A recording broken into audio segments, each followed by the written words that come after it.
Shipwreck at the Bottom of the World, the extraordinary true story of Shackleton and the Endurance. Chapter 11, Into the Boats. How did they know where they were? Since the onset of their voyage, through featureless ocean and anonymous ice pack, the officers and crew of the Endurance had been able to track their exact location and chart their zigzagging progress on their maps. This was before the use of radio signals to plot position, before radar, before satellites. They used a few basic instruments, some almanacs, and math. For centuries, map makers, astronomers, and navigators have marked the globe with imaginary lines of latitude which are parallel to the equator and are often called parallels, and lines of longitude, also called meridians. Great circles that all run through the north and south poles. The meridians are perpendicular to the parallels on the surface of the globe. That is, they meet at right angles, or 90 degrees. When a navigator knows his coordinates, the degree of latitude and degree of longitude he is at, he knows where on the wide blank ocean he is. But how does he know the latitude and longitude? Astronomers have long known that the celestial bodies, the sun, the moon, the planets, and the stars, follow regular and predictable paths through the heavens, and centuries of patient nighttime observation have produced detailed almanacs listing the daily positions of these bodies. As a navigator moves further north or south, the height of the star above the horizon changes. Using an instrument called a sextant, the navigator can measure the height of the star above the horizon. Then, by referring to the almanacs and making some calculations, he can determine how far north or south he is. That is, his latitude, no matter where on the globe the observer is. An accurate measurement of that star's height or altitude and the use of proper almanacs or tables will provide latitude.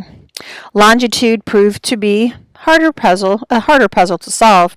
Astronomers have known for centuries that the Earth takes 24 hours to complete one full rotation, one day.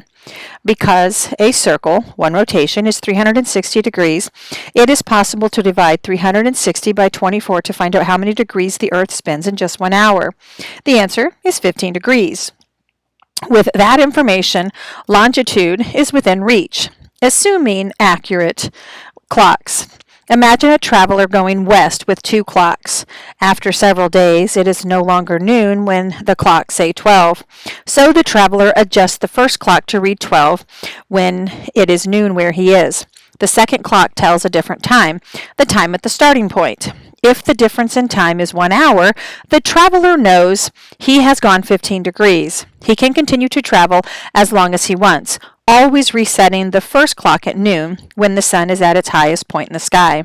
As long as he continues to wind the second clock, and as long as it is accurate, he will know the time difference between his present position and his starting point. He can then convert the difference in time to a distance in degrees. This makes accurate clocks indispensable on ocean voyages. But it wasn't until the 18th century that accurate clocks became a reality. In 1714, the British Parliament offered a prize to the person who could solve the longitude puzzle. Decades later, the prize was awarded to a clockmaker, John Harrison. The mechanism of Harrison's chronometer could withstand the turbulent motion of a ship at sea, defying changes of temperature, and resist the corrosion of salt water and air. His first 3 models were large, clumsy, heavy instruments, but his final masterpiece was not much larger than a heavy pocket watch. Any captain could take such a timekeeper to sea with him. Harrison had solved the problem of fixing longitude. By 1914, when Endurance set sail from London, dependable and accurate chronometers were every skipper's constant companions. Armed with a sextant, chronometers, compass and nautical tables, Frank Worsley, skipper of the Endurance, had been able to calculate and plot their every position. He was able to judge the pack's rate of travel by comparing positions from one day to the next. He knew how far they were from the nearest land. He knew when they had crossed the Antarctic Circle. He knew how many miles of forbidden ocean still lay between the crew and their home. Of course, there were many days on ice when getting a sight from the heavens was impossible. Fog, cloud cover, blizzard conditions, rain, and foul weather of every description often hid the sun and stars from Worsley's sight. But whenever the sun made an appearance, he was sure to take as many readings as he could. The big box chronometers on the ship had been abandoned at dump camp, but Worsley had chronometer watches. He periodically checked their accuracy by taking a kind of astronomical reading called an occultation. Most astronomers use the moon or the major planets for their occultations. Worsley used tiny mercury once, just for swank, to show how he could do it. Nobody liked to think what might happen if Worsley lost any of the instruments or tables. After Shackleton, they looked to the skipper to get them home. How else would they find their way? Now, after the initial excitement of the ocean swell, the men began to grow even more restless. For several days the pack closed in tight again, and they could no longer detect the movement of the ocean, but they knew it was out there, not far. The weather was growing fouler every day as the Antarctic winter approached, with hard frost and cold rain. Ice began to build up under the sledge runners beneath the boats, and the crew had to shift the boats from one side to the other to keep them from freezing in place. They had to be ready to launch at any moment. Every moment they lashed up and stowed their gear. But the ice around them didn't open. On March 23rd, they spied land to the west, probably one of the danger islands at the entrance to Erebus and Terror Gulf, a scant 75 miles away. If the ice opens, we could land in a day, Hurley lamented in his diary. Yet the ice pack, with Patience Camp and its 28 frustrated and helpless men, drifted past. The men busied themselves with repairs to clothing and equipment, readied themselves for the next stage of the journey. Now, there were always at least 2 men on watch as the stubborn ice began eroding. A biting southerly gale intensified the cold at the same time that the blubber supply ran alarmingly low. Hot food was limited to once a day, and other meals were cold and comfortless. 4 days after Patience Camp passed the danger islands, icebergs began bulldozing through the pack. The bergs, with their deep bottoms caught in opposing currents, crashed in zigzagging paths through the ice as far as the men could see. Horrified, the crew of Endurance watched as one large berg began plowing in slow motion toward their position.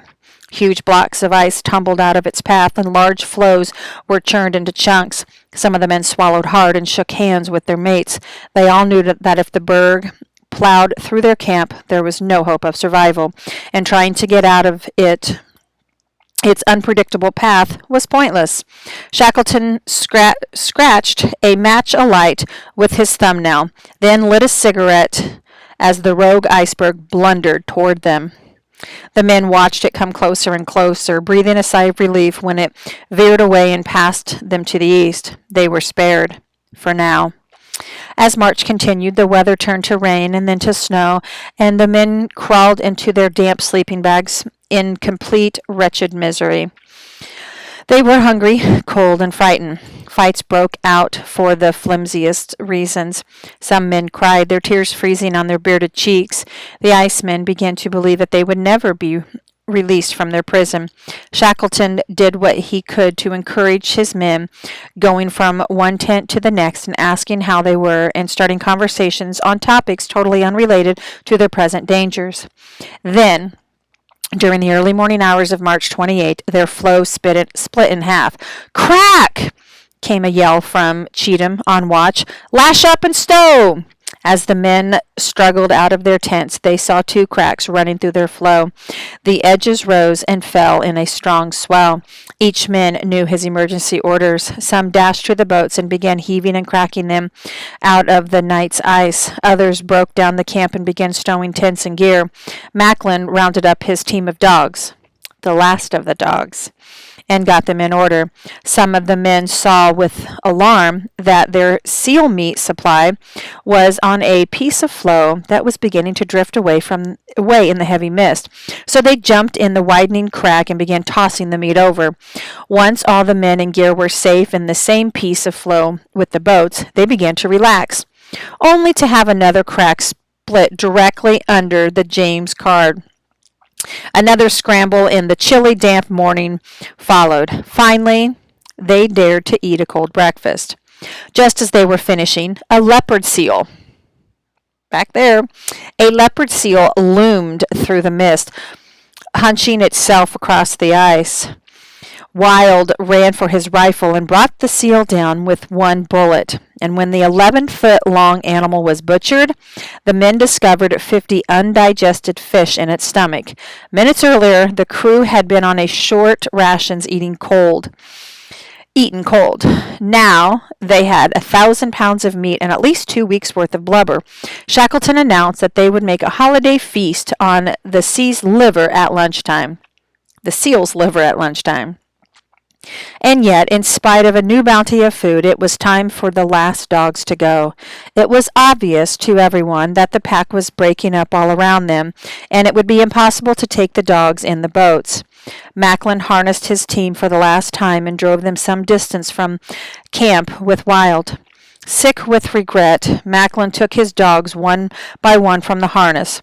Wild took each unexpected animal behind a hummock of ice and quickly put a bullet in its brain. Then Macklin skinned and butchered the dogs for meat and brought them back to camp.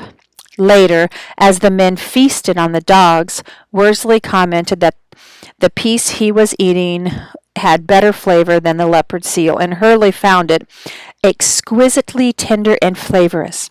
As Hurley later wrote, a casual observer might think the explorer a frozen-hearted individual, especially if he noticed the mouths watering with tears ought to be expected. Hunger brings us all to a level of other species, and our saying that sledge dogs are born for work and bred for food is but the rationale of experience. Overhead, terns and cape pigeons wheeled, and a giant snow petrel flew on snow-white wings. The birds were a sure sign that open water was near. In an open lead of water, Clark spotted some jellyfish, another sign of open ocean. They were very close. Shackleton now ordered the men to keep watch and watch, 4 hours on and 4 hours off, and to sleep fully dressed in boots, mittens, and hats. The men lay down to sleep on a floe that rose and fell at least a foot with the swell, and some of them felt seasick after so long on a motionless frozen ocean.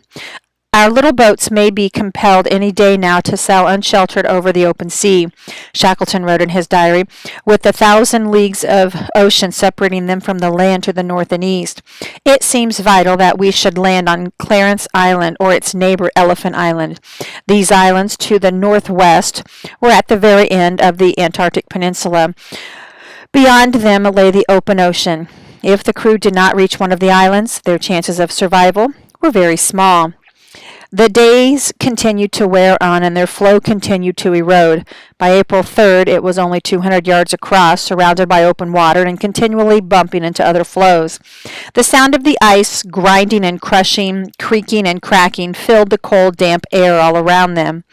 All around them, too, were signs that the Antarctic winter was fast approaching.